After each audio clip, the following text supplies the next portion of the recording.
ఒక అందమైన అడవిలో అనేక జంతువులు కలిసి సంతోషంగా జీవించేవి. పిల్లిలు, జింకలు, పక్షులు, కుందేళ్ళు, మరి చిన్న చిన్న పురుగులు కూడా. అడవి ఆహ్లాదంగా ఉండేది. చెట్లు ఎత్తుగా పెరిగేవి, నదులు శుభ్రంగా ప్రవహించేవి. ఒక రోజు అజ్ఞాతంగా పర్వతంలోని అగ్నిపర్వతం పేలింది. పొగలు, మంటలు వేగంగా అడవిలో వ్యాపించాయి. చెట్లు మంటలో పడిపోయాయి, నదులు ఎండిపోయాయి. జంతువులందరూ భయాందోళనలో పడ్డారు. తాగడానికి నీరు లేదు, మంటలు సమీపంలోకి వస్తున్నాయి. అప్పుడు చాలా దూరం నుండి గొప్ప శబ్దం వినిపించింది. అది కొండల పాలిట నుండి వచ్చిన డైనోసార్ల సమూహం.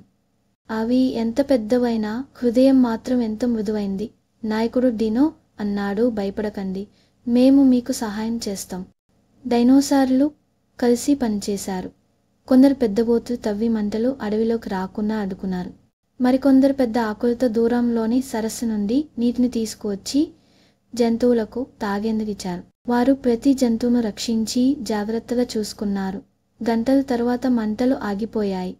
అడవి రక్షించబడింది.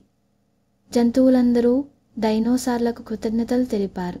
మీరు మమ్మల్ని రక్షించారు, ధన్యవాదాలు అని కుందేలు అన్నాడు. డినో చిరునవ్వుతో అన్నాడు, బాధలో ఉన్నప్పుడు మనం అందరం ఒకటిగా ఉండాలి.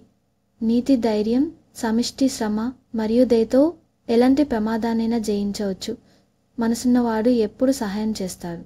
ఇంకా మంచి వీడియోల కోసం నా ఛానల్కి సబ్స్క్రైబ్ చేయొచ్చు కదా.